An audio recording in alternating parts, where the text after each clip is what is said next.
Panonia. Año 180 desde el nacimiento de Cristo. En una niebla glacial y húmeda que se aferraba a la tierra helada a orillas del Danubio, apenas se distinguían los contornos del campamento militar de Vindobona. El aire estaba cargado con el presentimiento de una calamidad inevitable.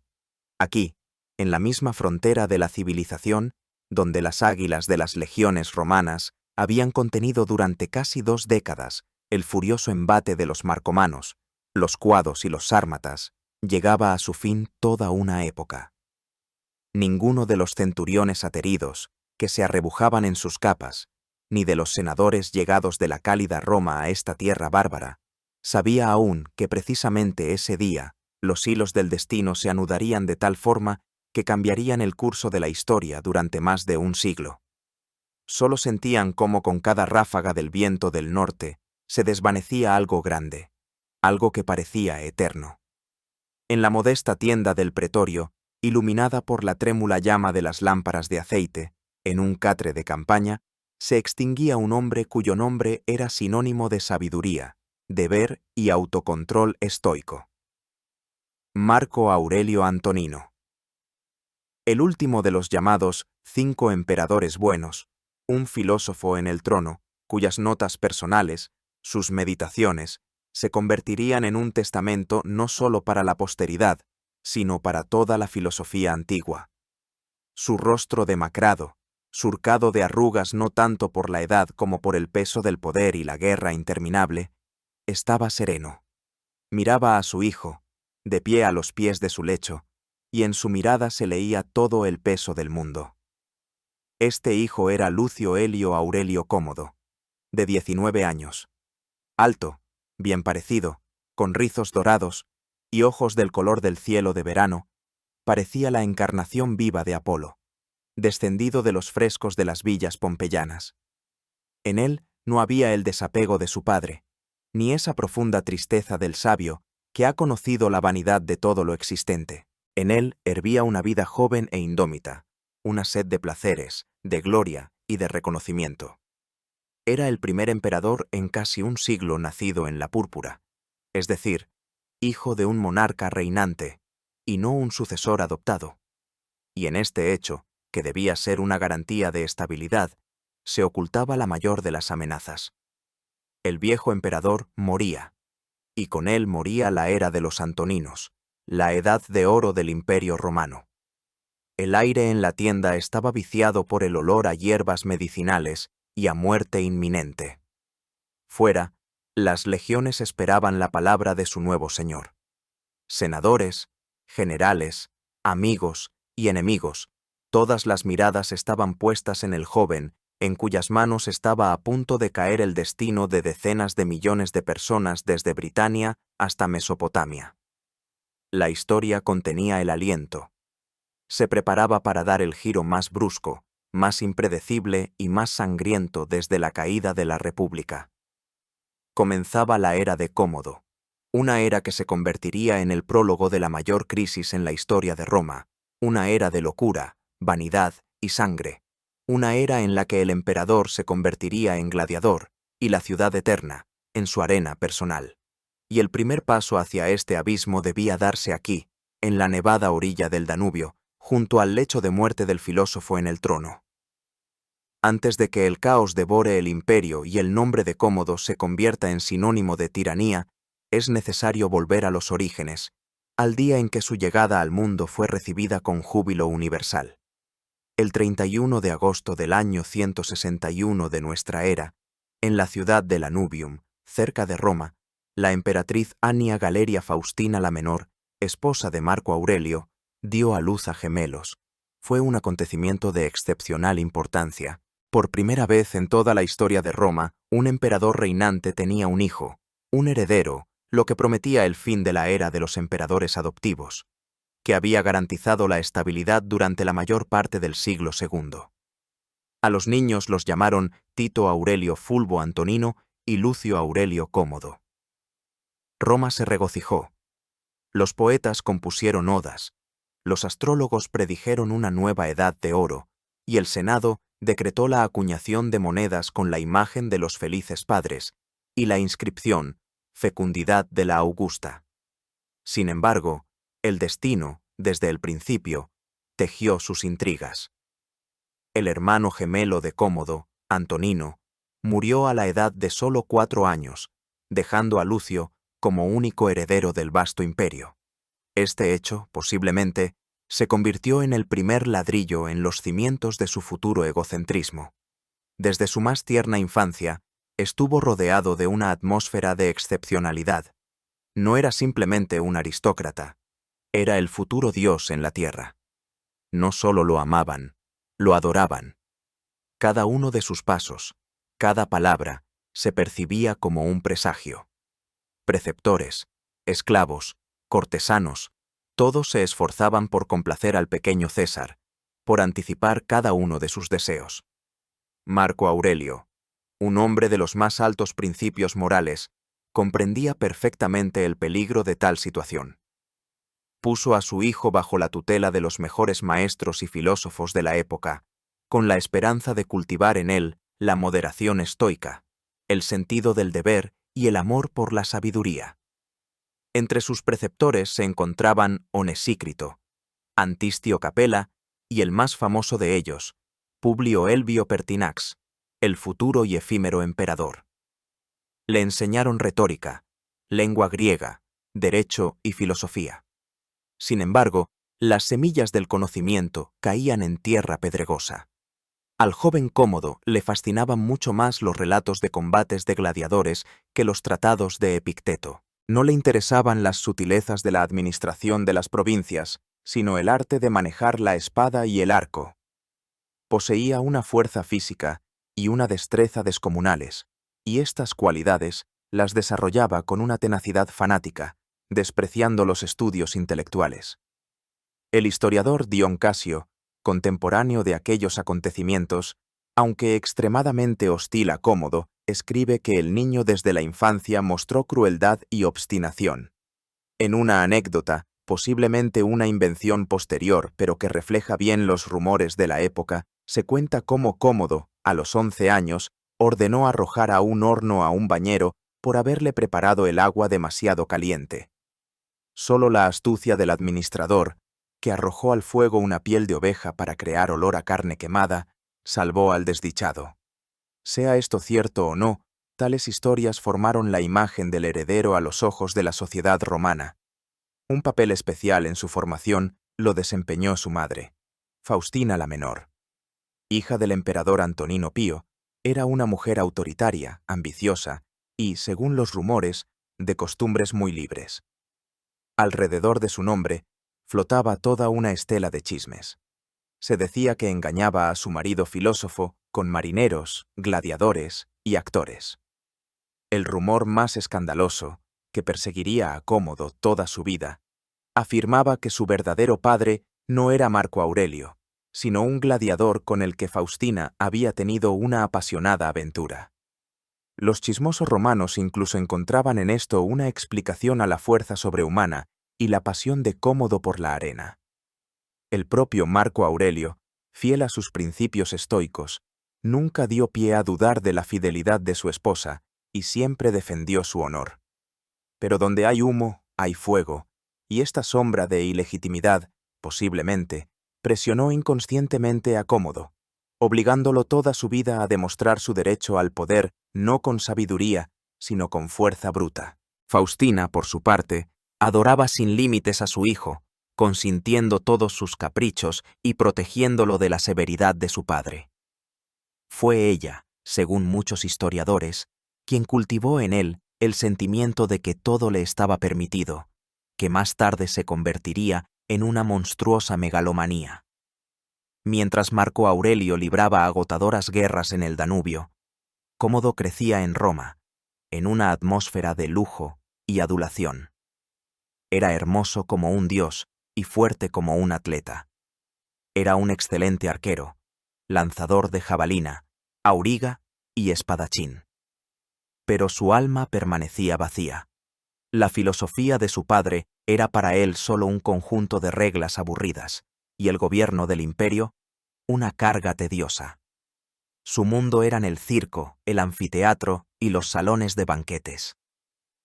Ya en su juventud se rodeó de una compañía de personajes dudosos, aduladores, libertos y atletas que fomentaban sus instintos más bajos.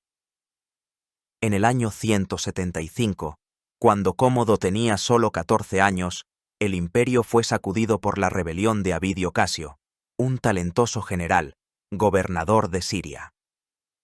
A Roma llegó el falso rumor de la muerte de Marco Aurelio, y Casio se proclamó emperador. Este momento se convirtió para Cómodo en su primer bautismo político serio. Marco Aurelio llevó a su hijo consigo a Oriente para sofocar la revuelta. Fue un paso deliberado. El emperador quería mostrar a las legiones a su futuro gobernante, vincular al ejército y al heredero con lazos de lealtad. Cómodo vistió por primera vez la toga de adulto, fue presentado a las tropas y recibió su primer título, germánico. Aunque la rebelión fue sofocada incluso antes de su llegada, ya que Casio fue asesinado por sus propios centuriones, este viaje tuvo una enorme importancia. Cómodo vio las vastas extensiones del imperio, sintió el sabor embriagador del poder y la adoración de las legiones. Junto con su padre, visitó Atenas, donde ambos fueron iniciados en los misterios eleusinos, un antiguo y misterioso culto religioso. Pero si para Marco Aurelio fue un acto de profunda búsqueda espiritual, para Cómodo fue solo otra representación fascinante. La sombra de su padre, el gran filósofo, era demasiado grande, y el joven, incapaz de igualarlo en sabiduría, eligió inconscientemente otro camino, el de la contraposición, el de la fuerza y los espectáculos. El niño dorado, nacido en la púrpura, no solo llevaba consigo las esperanzas de Roma, sino también las semillas de su futura destrucción. El camino de Cómodo hacia la cima del poder fue rápido y sin precedentes. Marco Aurelio, viendo que sus días estaban contados y temiendo una nueva crisis de sucesión, se apresuró a otorgar a su hijo todos los poderes posibles, con la esperanza de que la responsabilidad real despertara en él el sentido del deber. Esta prisa, dictada por el amor paternal y la preocupación por el Estado, resultaría ser un error fatal. En el año 176, tras regresar de Oriente, Cómodo, con 15 años, celebró en Roma junto a su padre un grandioso triunfo sobre las tribus germánicas y sármatas. Fue un espectáculo de una magnificencia sin precedentes. Las calles de la ciudad eterna estaban decoradas con guirnaldas y estandartes, y multitudes de personas aclamaban a los vencedores. Marco Aurelio, vestido con la toga púrpura de triunfador, iba en un carro dorado, pero a su lado, compartiendo su gloria, estaba su joven hijo. Ese día, Cómodo fue proclamado imperator, un título militar honorífico que generalmente se otorgaba a un general después de una gran victoria. Fue una clara señal para el Senado y el pueblo de que allí estaba su futuro gobernante. Apenas un año después, el 27 de noviembre de 177, ocurre el evento clave. Marco Aurelio hace a Cómodo su corregente, otorgándole el título de Augusto. Por primera vez en la historia de la Edad de Oro, el poder no se transfería por adopción, sino que se compartía entre padre e hijo. El joven de 16 años se convirtió oficialmente en igual a su padre en todos los aspectos del gobierno del imperio. Recibió el derecho de comandar ejércitos, emitir edictos, nombrar funcionarios y administrar justicia. La maquinaria estatal romana, perfeccionada por décadas de sabio gobierno, tenía ahora dos capitanes al timón. Uno era un filósofo experimentado y sabio. El otro, un joven inexperto cuyos pensamientos estaban lejos de los asuntos de Estado.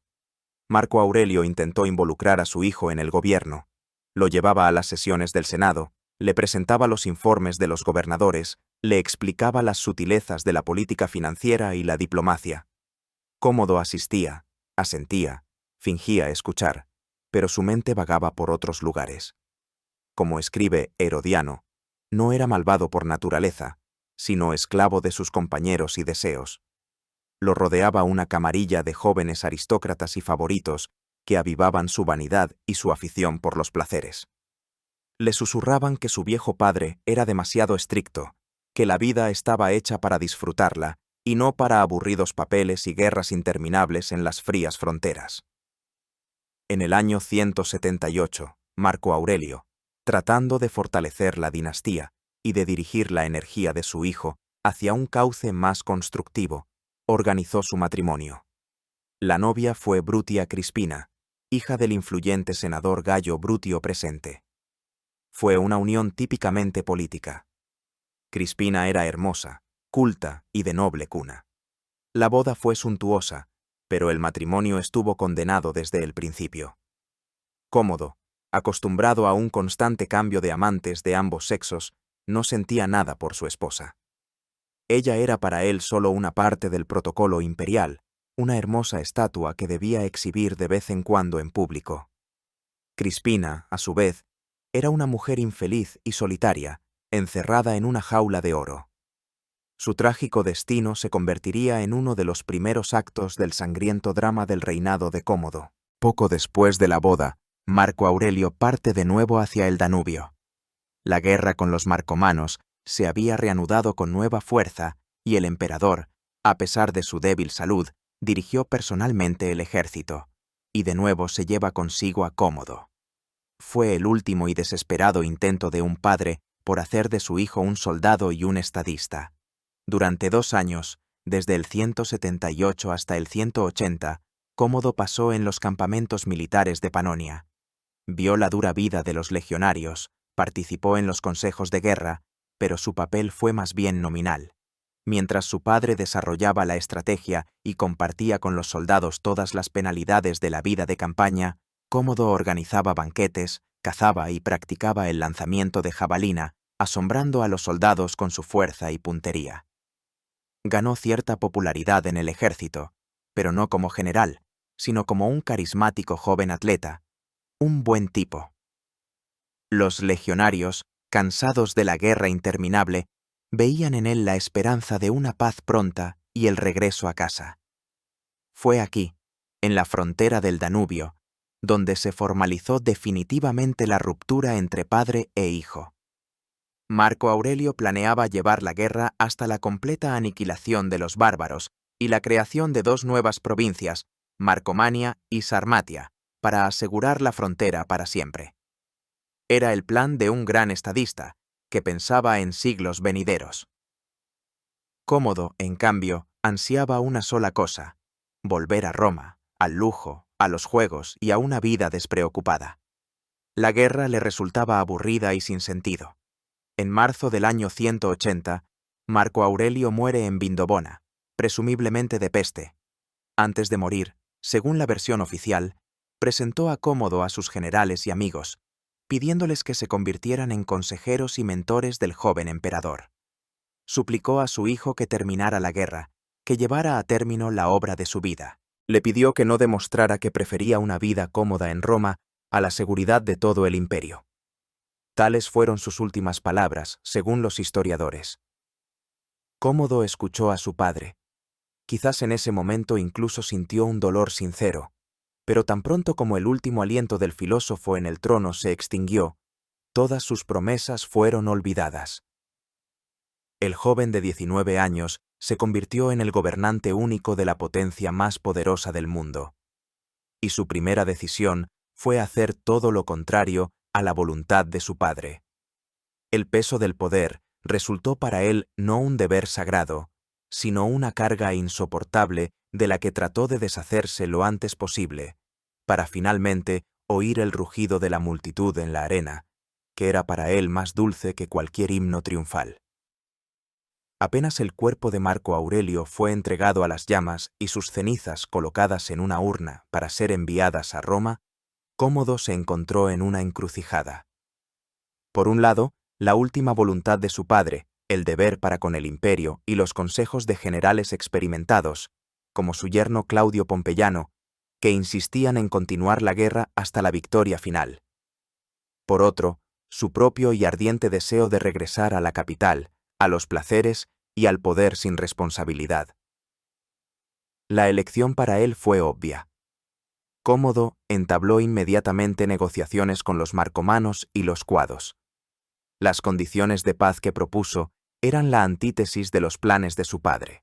renunció a la idea de crear nuevas provincias. En su lugar, firmó un tratado por el cual los bárbaros se comprometían a no asentarse en una zona de 5 kilómetros a lo largo del Danubio, a entregar a Roma una cierta cantidad de grano y a suministrar guerreros para las tropas auxiliares romanas. También debían devolver a todos los prisioneros y desertores romanos. A cambio, las tropas romanas se retiraban de sus tierras, destruyendo las fortificaciones construidas allí. Desde el punto de vista de la estrategia militar, fue un paso catastrófico. 20 años de una guerra agotadora, que se había cobrado la vida de cientos de miles de soldados y había vaciado las arcas, terminaban en la práctica en nada. La frontera seguía siendo vulnerable. Los bárbaros, aunque debilitados, no habían sido sometidos y conservaban su estructura estatal y su potencial militar. No fue una victoria, sino solo una tregua temporal, comprada al precio de renunciar a todos los logros de Marco Aurelio. Los generales experimentados estaban horrorizados. Suplicaron a Cómodo que reconsiderara, argumentando que un año más de guerra habría llevado a una victoria total y definitiva. Pero el joven emperador se mantuvo inflexible. Los acusó de prolongar la guerra por su propia gloria y beneficio. Lo apoyaban sus jóvenes amigos y aduladores, que le pintaban cuadros de un regreso triunfal a Roma. Lo convencían de que los soldados estaban cansados y soñaban con la paz, y de que el pueblo esperaba a su joven emperador con los brazos abiertos. Y, en efecto, en el ejército, la decisión de Cómodo fue recibida con entusiasmo. Los legionarios, agotados por interminables marchas y escaramuzas en los fríos bosques de Germania, no querían gloria ni nuevas provincias. Querían volver a casa, con sus familias, al vino cálido y a una vida pacífica. Cómodo los recompensó generosamente con dinero, aumentó su salario y anunció el fin de la campaña. A los ojos del soldado raso, no era un traidor a la causa de su padre, sino un salvador que otorgaba la tan anhelada paz. Esta jugada populista le aseguró la lealtad del ejército durante muchos años, una lealtad comprada al precio de la seguridad estratégica del imperio. En otoño del año 180, Cómodo regresó triunfalmente a Roma. La acogida que le dispensaron el Senado y el pueblo superó todas las expectativas. Lo aclamaron como a un héroe, un pacificador. Nadie se daba cuenta aún del verdadero precio de la paz que había firmado. La gente solo veía el fin de una guerra odiada y el regreso de un gobernante joven y apuesto, hijo del divinizado Marco Aurelio. Las calles estaban llenas de multitudes jubilosas. Cómodo, en su carro, se bañaba en los rayos de la adoración. Aquel día, el 22 de octubre de 180, fue el apogeo de su popularidad. El Senado, aunque guardaba rencor por el desprecio a su opinión, no se atrevió a oponerse abiertamente. Se le concedieron al emperador todos los honores, y su nombre fue inscrito en la lista de los dioses junto al de su padre. Parecía que comenzaba una nueva era de prosperidad. Los primeros meses del reinado de Cómodo transcurrieron con relativa calma. Mantuvo en el poder a los viejos y experimentados consejeros de su padre, quienes de hecho gobernaban el imperio. El propio emperador se sumergió de lleno en los entretenimientos. Los palacios del Palatino se llenaron de música, risas y el tintineo de las copas. Los banquetes se sucedían a la caza, y la caza a las representaciones teatrales. Cómodo reunió a su alrededor un harén de 300 de las mujeres más hermosas y 300 jóvenes de todos los rincones del imperio. Gastaba enormes sumas en lujos, en repartos de dinero y pan a la plebe, y por supuesto, en la organización de grandiosos juegos en el circo y el Coliseo. El pueblo estaba encantado. Después del austero y ascético gobierno de Marco Aurelio, que destinaba todos los fondos a la guerra, la generosidad del nuevo emperador parecía un regalo del cielo. Cómodo comprendía perfectamente la psicología de la multitud y la manipulaba con habilidad. La fórmula de pan y circo funcionaba a la perfección. Podía despreciar al Senado, ignorar los asuntos de las provincias, pero nunca se olvidaba de la plebe romana. Esta popularidad entre el pueblo se convertiría en su principal apoyo y escudo contra las conspiraciones de la aristocracia. Sin embargo, detrás de la fachada de fiesta universal ya maduraba el descontento. Los senadores, apartados del poder real, contemplaban con desprecio el libertinaje y el despilfarro del joven emperador. Los antiguos compañeros de Marco Aurelio veían cómo se derrumbaba todo lo que él había creado. Y lo más importante, en la familia imperial, en el círculo más íntimo de Cómodo, se encendía la llama de la envidia y el odio. Su propia hermana, Lucila, no podía smirirse con que todo el poder hubiera recaído en su frívolo hermano. Sería ella el centro de la primera conspiración seria, que pondría fin a la breve luna de miel del reinado de Cómodo y lo convertiría de un despreocupado vividor en un tirano desconfiado y cruel. La primera traición, la traición a la memoria de su padre, se había cometido. La segunda, dirigida ya contra él mismo, no tardaría en llegar. La niebla dorada que envolvía los 2 primeros años del reinado de Cómodo comenzó a disiparse en el año 182.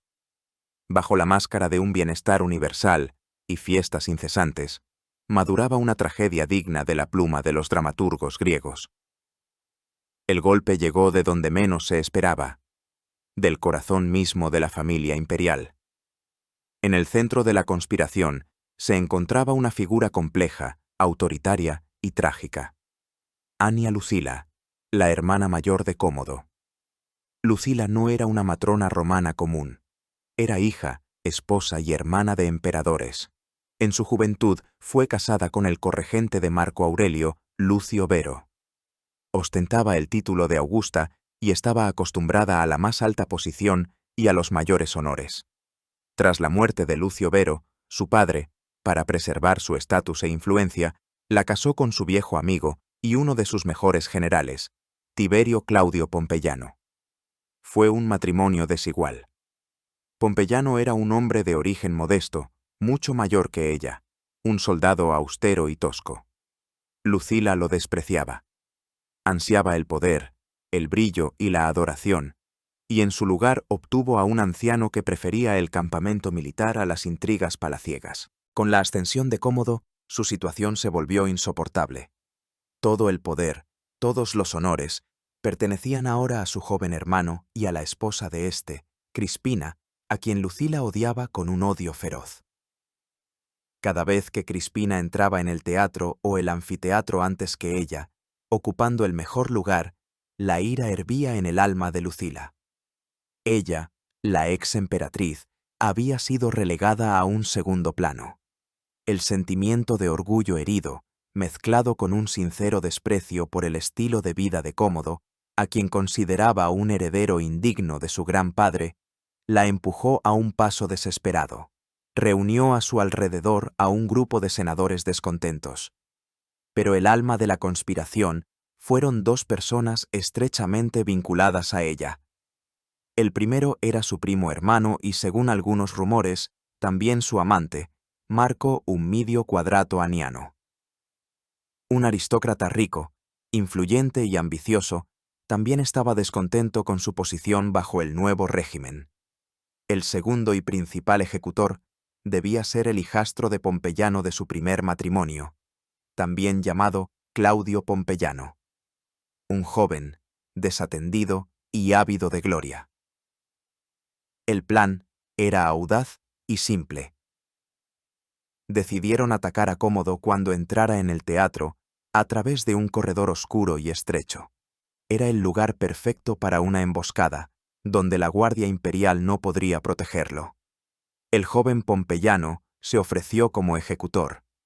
El día y la hora señalados, todo salió según lo planeado.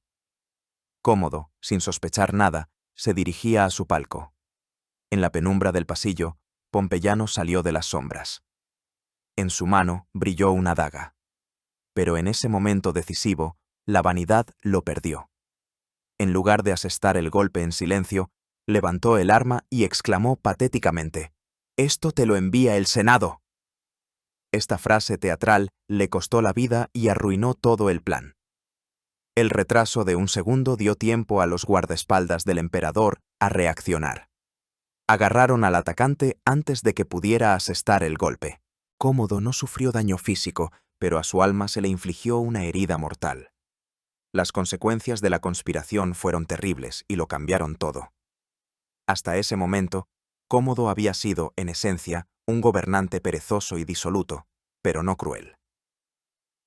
El shock de la traición de sus seres más cercanos, su hermana y su primo hermano, lo convirtió en un paranoico. De repente se dio cuenta de que su vida estaba en constante peligro, de que las sonrisas de los senadores ocultaban odio, y los lazos familiares, sed de poder. Su bonomía se evaporó sin dejar rastro. Comenzó el terror. Claudio Pompeyano y Marco Humidio Quadrato fueron ejecutados de inmediato. Sus cómplices, tanto reales como imaginarios, fueron perseguidos y asesinados. Por toda Italia se desató una ola de represalias contra la clase senatorial. Las delaciones se convirtieron en algo habitual. Cualquier senador acaudalado podía ser acusado de conspiración, ejecutado, y sus bienes confiscados en beneficio del tesoro, que se vaciaba rápidamente debido a los gastos desmesurados del emperador. El destino de Lucila fue especialmente trágico. Como hermana del emperador, no pudieron ejecutarla de inmediato. Primero la exiliaron a la isla de Capri. Pero Cómodo no pudo estar tranquilo mientras ella viviera.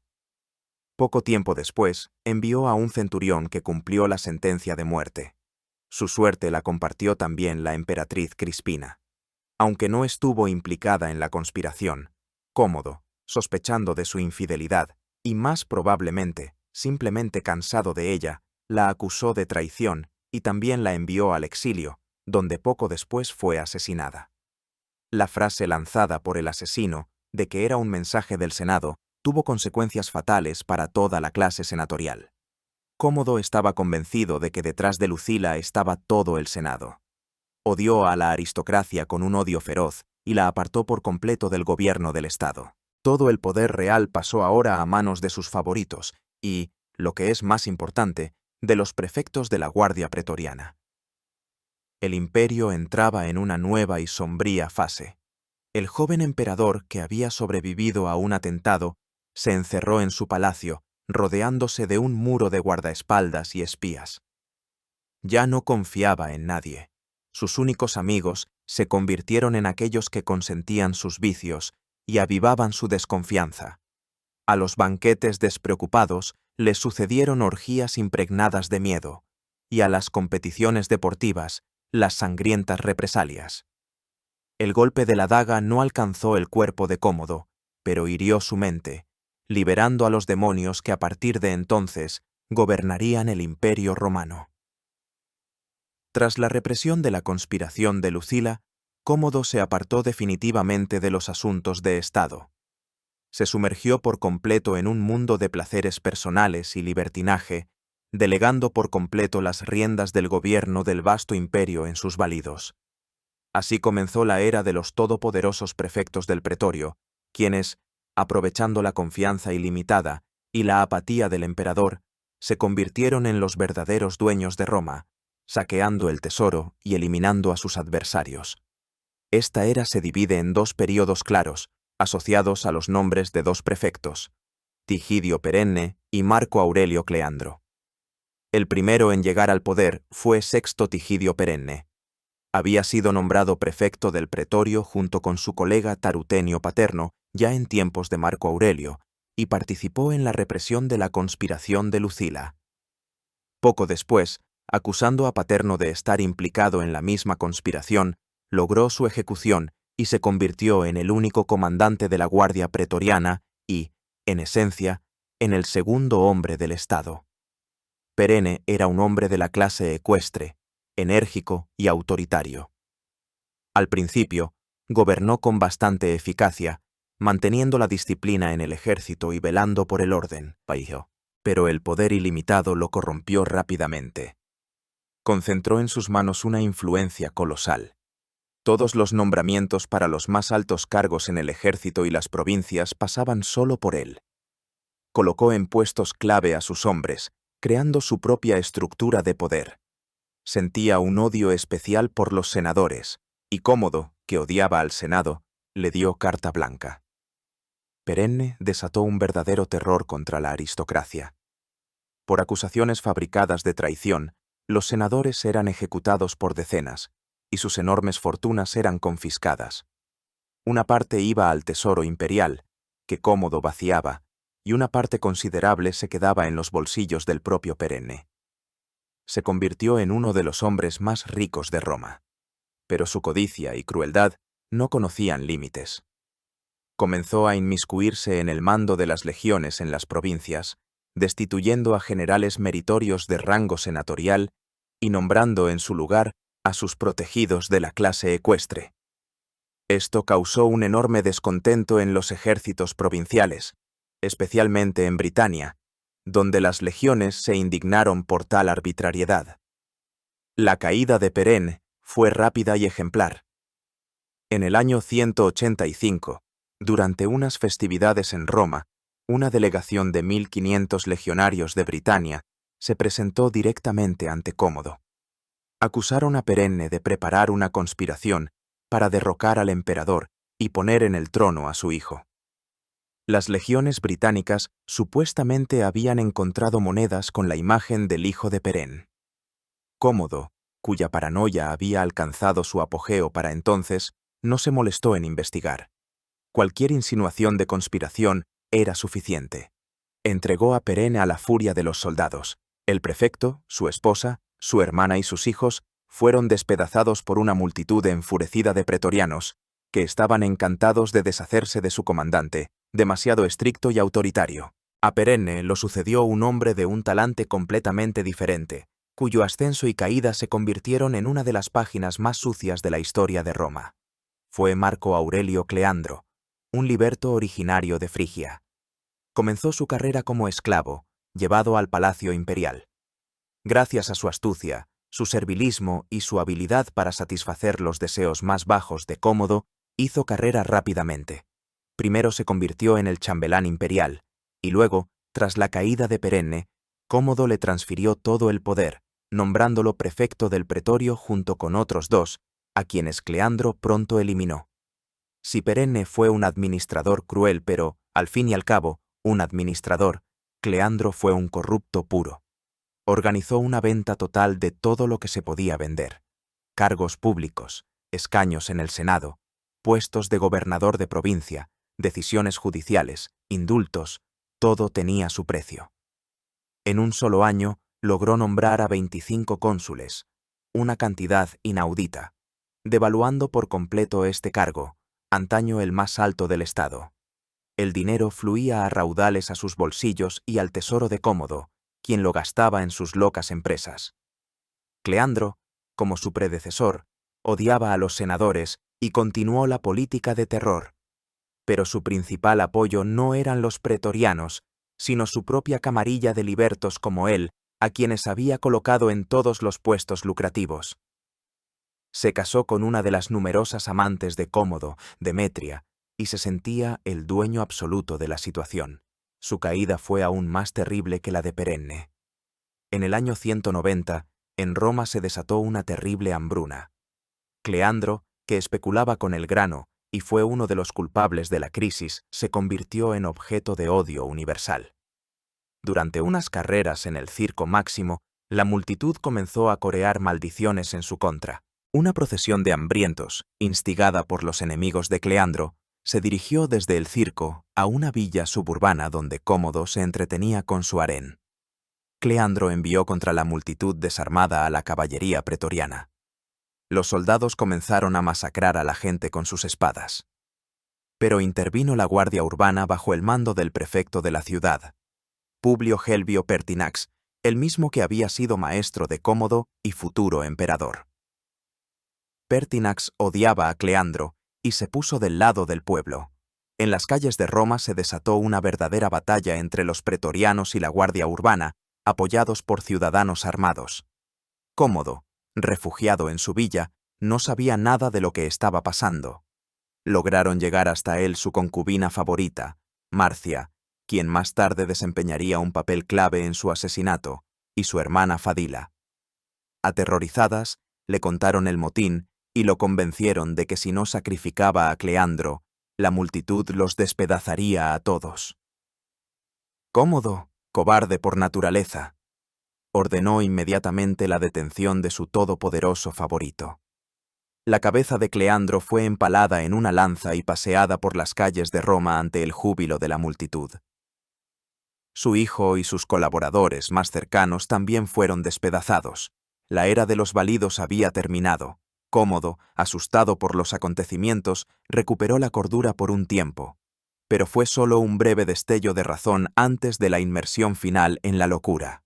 Comprendió que no podía confiar en nadie más que en sí mismo. Y entonces decidió revelar al mundo su verdadera esencia, no solo como emperador, sino como un dios viviente y el más grande gladiador de todos los tiempos. Tras la caída de Cleandro, en la mente de Cómodo se produjo una ruptura definitiva e irreversible. Habiendo sobrevivido a 2 conspiraciones y a un motín popular, se convenció finalmente de que estaba rodeado de enemigos y traidores. Ya no confiaba ni en los senadores, ni en los prefectos, ni siquiera en sus esclavos. El único ser en el que podía confiar era él mismo. Y en su imaginación inflamada, no era simplemente un hombre, sino un dios. A partir del año 190, el culto a la personalidad de Cómodo adquirió formas grotescas y monstruosas. Se autoproclamó el nuevo Hércules, hijo de Júpiter. No era una simple metáfora poética. Exigía que se dirigieran a él como a una deidad. El Senado, bajo amenaza de muerte, se vio obligado a emitir decretos que glorificaban su divinidad. Se acuñaron monedas en las que Cómodo aparecía con la piel de león y la clava, los atributos de Hércules. Por todo Roma y en las provincias se comenzaron a erigir estatuas suyas con la imagen del héroe mítico. La más famosa de ellas, la estatua colosal junto al Coliseo, que en su día representaba a Nerón, fue modificada para darle los rasgos de Cómodo Hércules. Renombró los meses del año en su honor, utilizando sus numerosos títulos: Amazonio, Invencible, Afortunado, Lucio, Helio, Aurelio, Cómodo, Augusto, Herculano, Romano, Padre de la Patria. Incluso la propia ciudad de Roma fue oficialmente rebautizada como Colonia Luciana Annia Comodiana.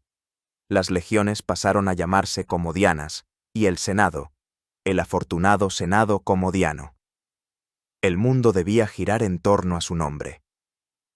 Pero el apogeo de su megalomanía, el acto más chocante e inaudito, fue su aparición en la arena como gladiador. Para la sociedad romana, esto era impensable. El emperador, sumo sacerdote, portador del poder sagrado, asumía voluntariamente el papel de gladiador, representante de la profesión más despreciada. Los gladiadores, junto con los actores y las prostitutas, llevaban el estigma de la infamia cívica. Estaban privados de la mayoría de los derechos y se consideraban socialmente muertos. Y ahora, el Señor del mundo, un Dios viviente, se convertía él mismo en uno de ellos. Cómodo organizó unos juegos grandiosos que duraron 14 días. Salió personalmente a la arena del Coliseo, provocando el horror y la repugnancia de los senadores, obligados a presenciar este vergonzoso espectáculo, y el salvaje entusiasmo de la plebe romana. Sus actuaciones estaban cuidadosamente orquestadas. Nunca corrió un riesgo real. Como gladiador, actuaba en el papel de secutor, armado con un gran escudo, un yelmo y una espada corta. Sus oponentes eran o bien novatos de la escuela de gladiadores, o bien profesionales a los que se les había instruido de antemano para que se dejaran vencer por el emperador. Libró 735 combates y, por supuesto, salió victorioso en todos ellos. Cada una de sus apariciones en la arena se pagaba con cargo al tesoro público a una tarifa exorbitante de 1.000.000 de sestercios, lo que arruinaba definitivamente al Estado. Le gustaba especialmente actuar como cazador de fieras. Aquí podía demostrar su descomunal fuerza y puntería. Mató a cientos de animales: leones, tigres, elefantes, rinocerontes, jirafas.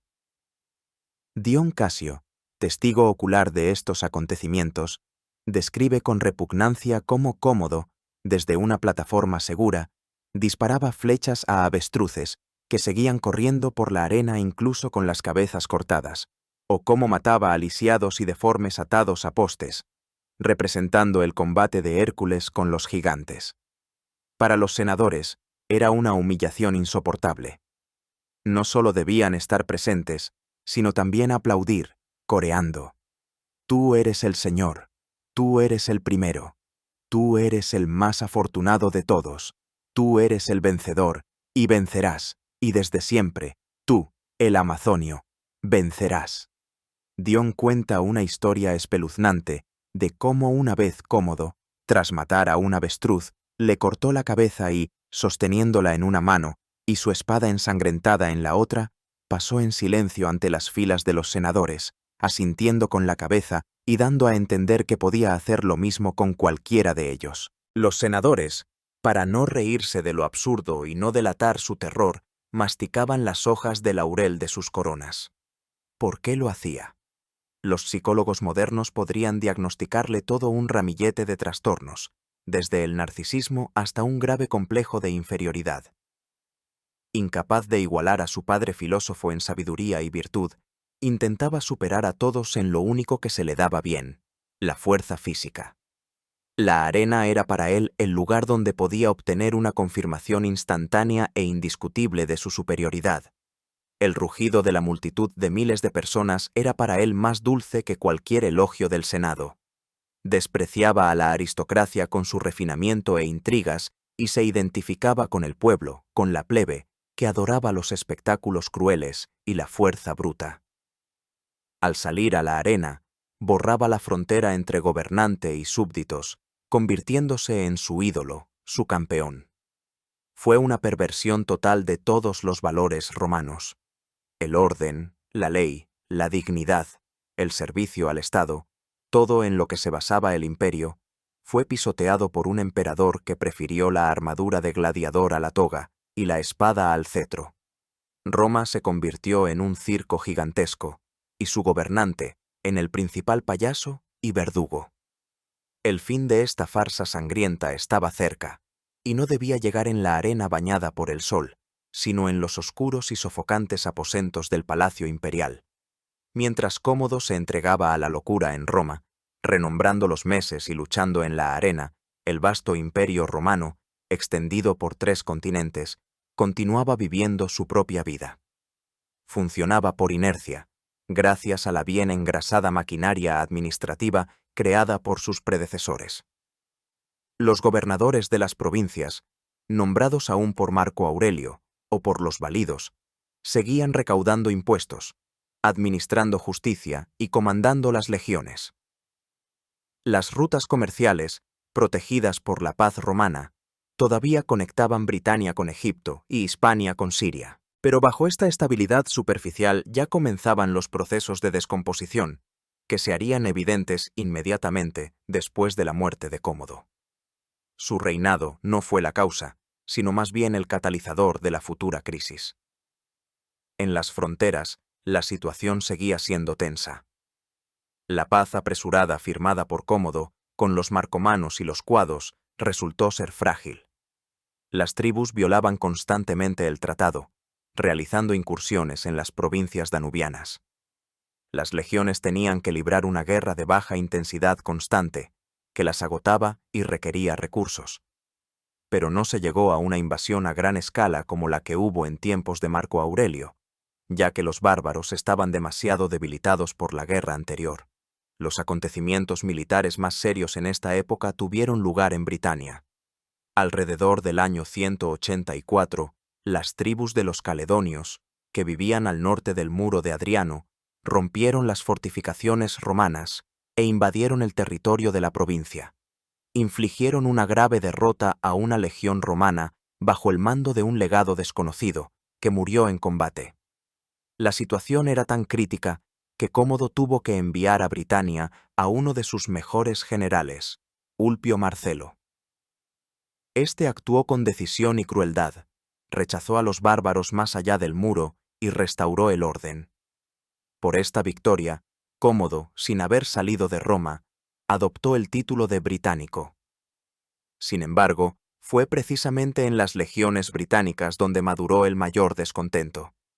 Estaban indignadas por la injerencia del prefecto perenne en su estructura de mando y se sentían aisladas del centro.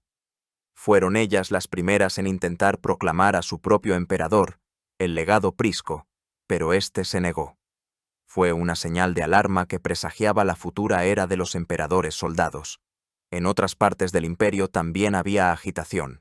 En la Galia e Hispania estalló una rebelión a gran escala bajo el liderazgo de un simple soldado llamado Materno.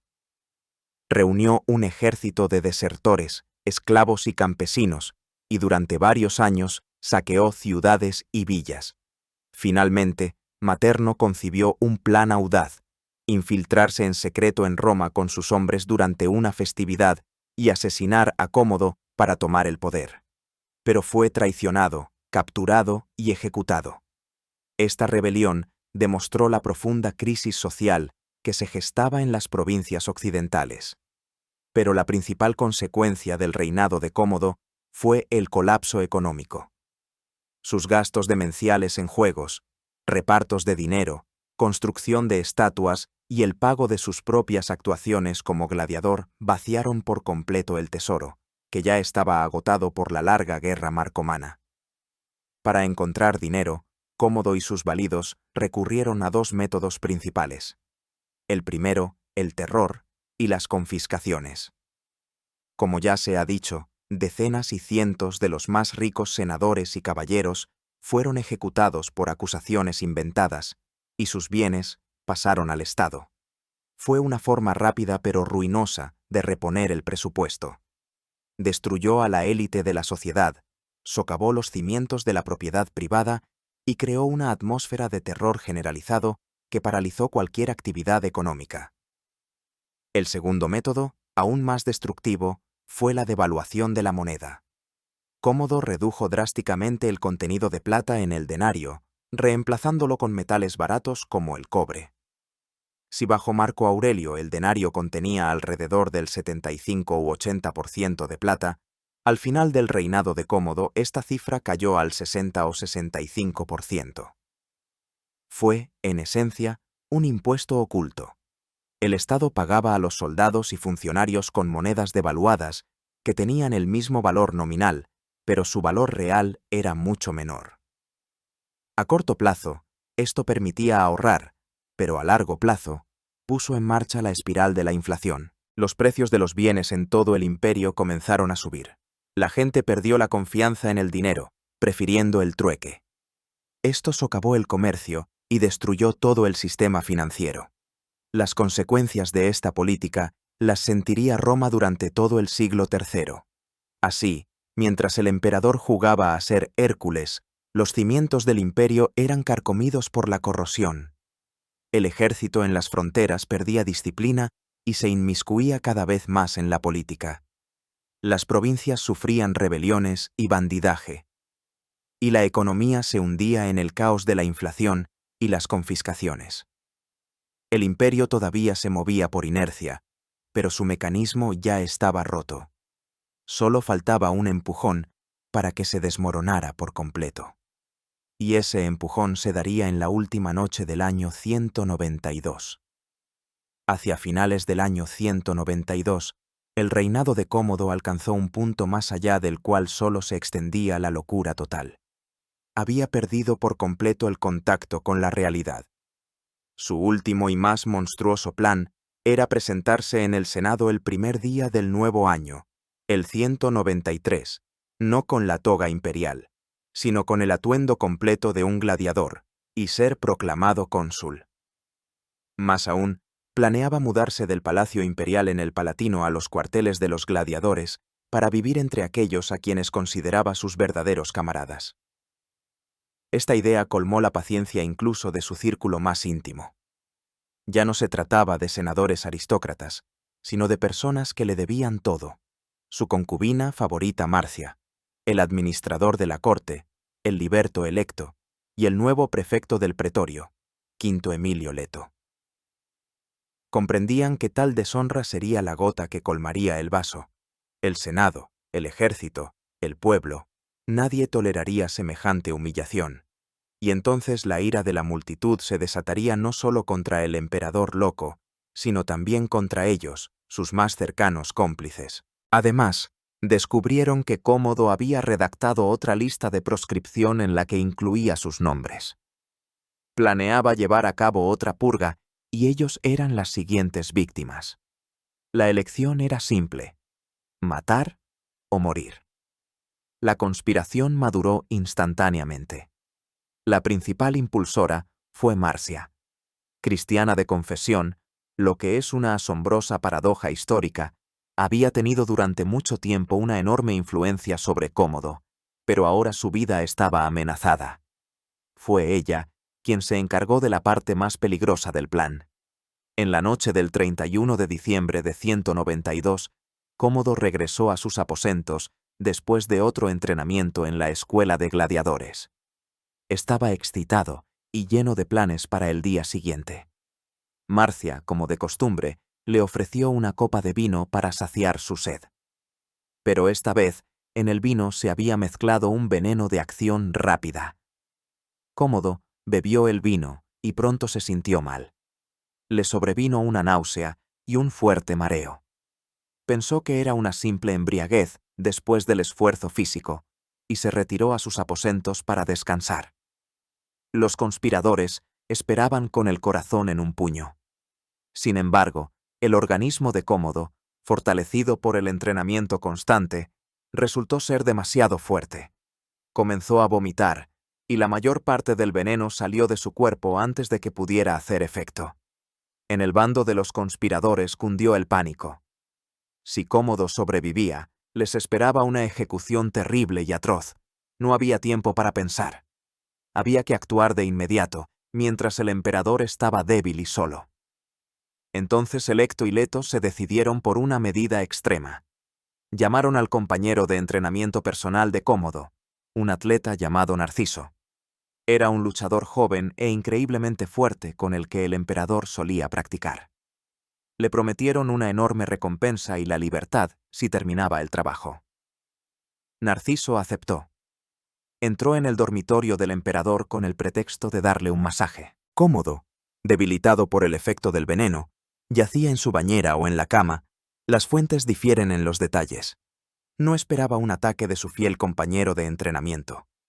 Narciso se abalanzó sobre él. Se entabló una lucha breve pero feroz. Pero las fuerzas eran desiguales. El poderoso atleta apretó sus manos alrededor del cuello del emperador. Jadeos, convulsiones, y en pocos instantes todo terminó. Lucio Helio Aurelio Cómodo, hijo de Marco Aurelio, autoproclamado Hércules y Dios, fue estrangulado en su propio dormitorio por un esclavo atleta. Tenía 31 años. Había que esconder el cuerpo del tirano. Los conspiradores, temiendo que los pretorianos, todavía leales a Cómodo, dieran la alarma, envolvieron el cadáver en ropa sucia y lo sacaron en secreto del palacio. Hicieron correr el rumor de que el emperador había muerto de un ataque de apoplejía. Esa misma noche, Leto y Electo se dirigieron a la casa del anciano y respetado senador Publio Helvio Pertinax, el mismo que una vez había sido maestro de Cómodo y que más tarde, como prefecto de la ciudad, había salvado a Roma de la ira de Cleandro. Le ofrecieron el trono imperial. Pertinax al principio pensó que era una trampa y que venían a matarlo por orden de Cómodo. Pero cuando los conspiradores juraron que el emperador estaba muerto y le explicaron la situación, él, tras largas vacilaciones, aceptó. Al amparo de la noche, Pertinax fue llevado al campamento de la Guardia Pretoriana.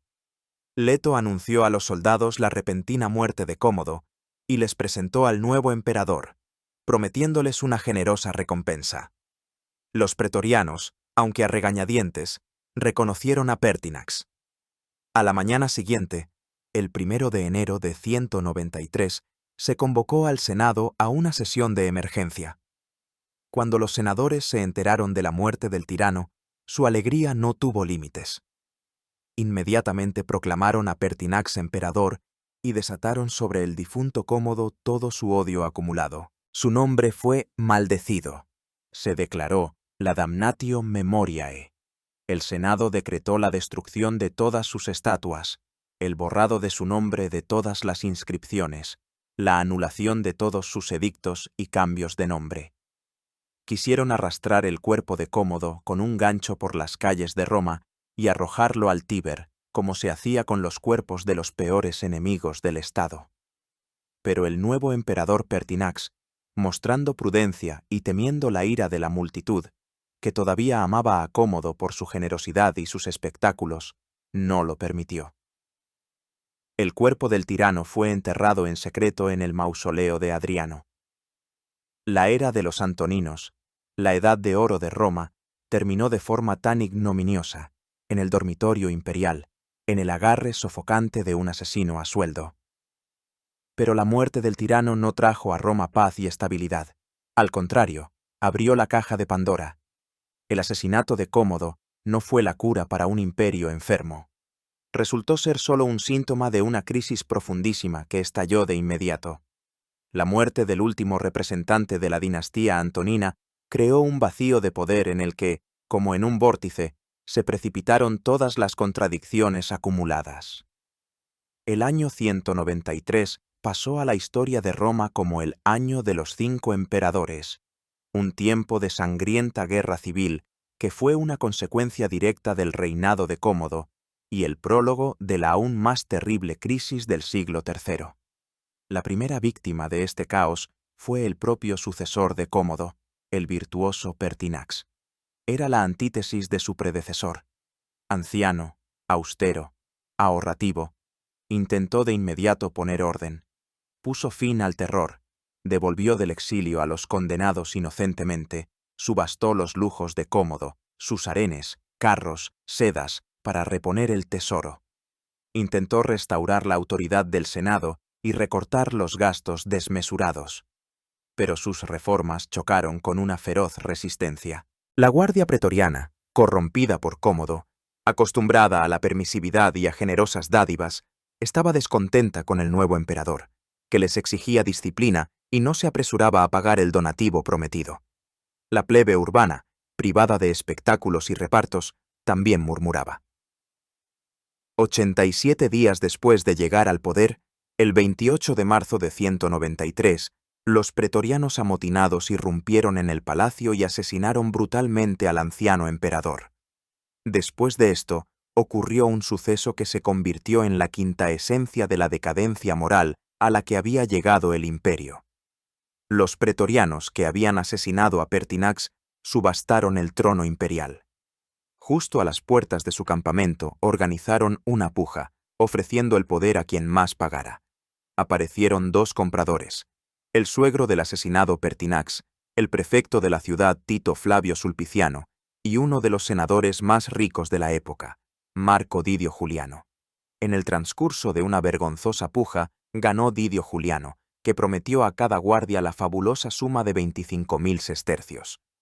El Senado, bajo amenaza de las armas, se vio obligado a ratificar a este emperador comprado. La noticia de estos vergonzosos acontecimientos en Roma provocó una tormenta de indignación en las provincias. Los poderosos ejércitos estacionados en las fronteras se negaron a reconocer la autoridad de Didio Juliano. Casi simultáneamente, 3 generales fueron proclamados emperadores por sus legiones: Clodio Albino en Britania, Pesquenio Níger en Siria y el más temible de ellos, Lucio Septimio Severo, en Panonia, en el Danubio. Comenzó la guerra civil. Septimio Severo, al mando de las legiones más fuertes y cercanas a Italia, actuó más rápido que nadie. Se declaró vengador del asesinato de Pertinax y marchó a toda prisa sobre Roma. Didio Juliano, sin ningún apoyo real más que los corruptos pretorianos, no pudo organizar la resistencia. El Senado, viendo la aproximación de los ejércitos de Severo, se apresuró a traicionar a su protegido. Didio Juliano fue declarado enemigo del Estado y condenado a muerte.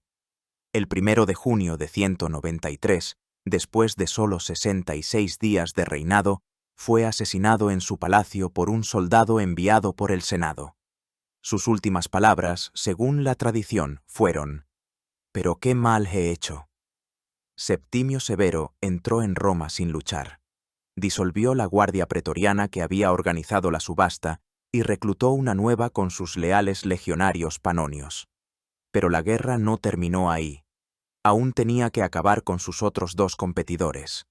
Primero, engañando a Clodio Albino con la promesa de hacerlo su heredero, se abalanzó sobre Pescenio Níger en Oriente y lo derrotó en el año 194. Luego, en el 197, volvió sus ejércitos contra Albino.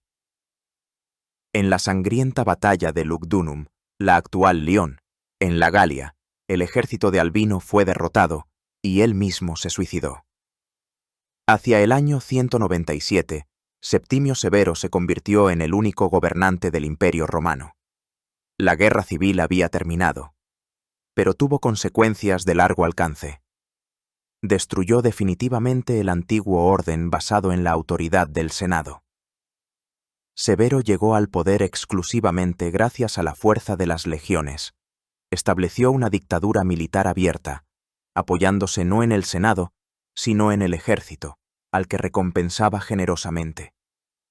Su famoso testamento a sus hijos fue: «Llevaos bien, enriqueced a los soldados y no os preocupéis por los demás». Este fue el principal legado de Cómodo. Su reinado no solo interrumpió la Edad de Oro, sino que destruyó el propio sistema del principado creado por Augusto.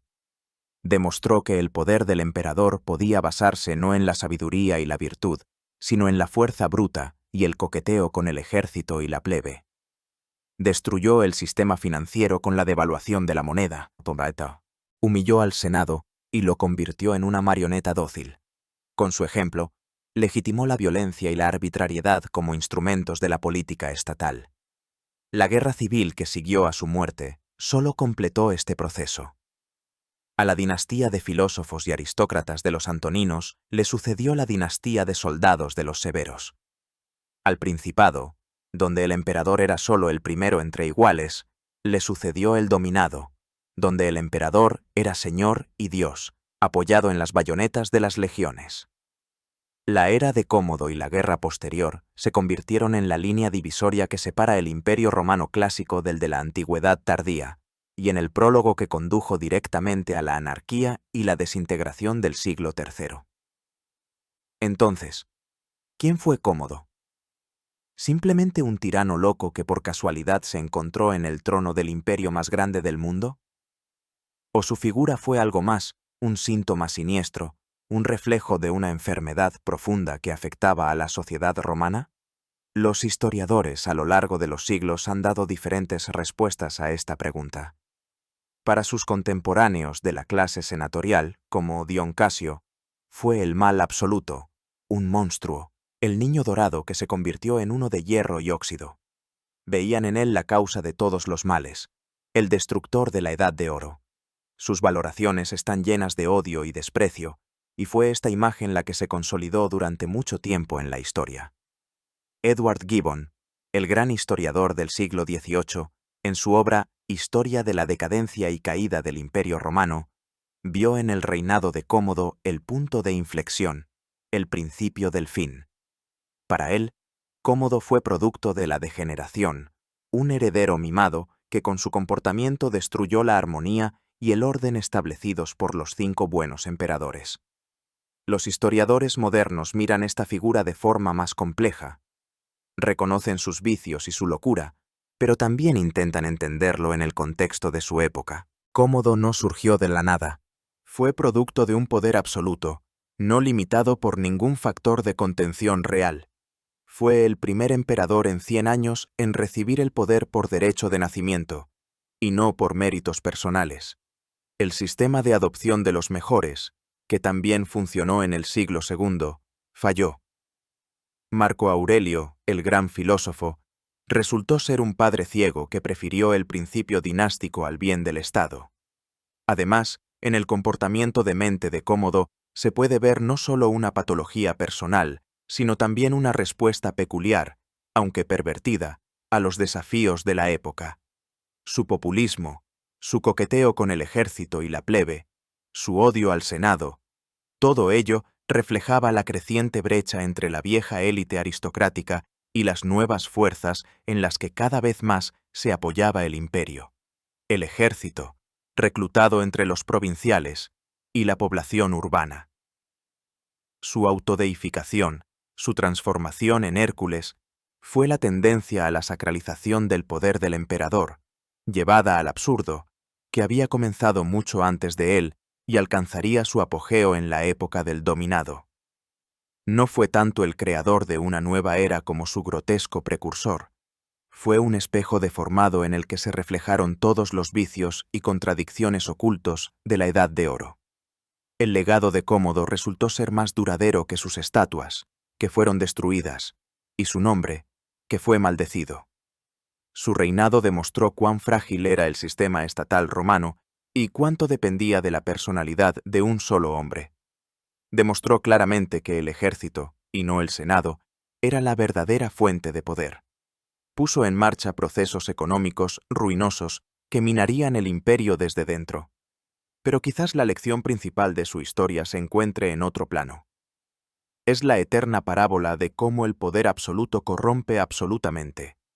La historia de cómo el hijo de uno de los gobernantes más sabios de la historia de la humanidad se convirtió en uno de los tiranos más odiosos. Es un recordatorio de que la civilización es una fina capa bajo la cual siempre se ocultan las fuerzas tectónicas del caos, y basta con que un solo hombre, dotado de un poder ilimitado, ceda a sus demonios, para que esta capa se resquebraje y la locura se desate. Después de Cómodo, Roma ya nunca sería la misma. La Edad de Oro había terminado. Por delante quedaban siglos de guerras, disturbios y un lento declive, y la sombra del emperador gladiador, del hombre que cambió un imperio por los aplausos de la multitud en el Coliseo, quedó para siempre como un siniestro símbolo de este grandioso y trágico ocaso.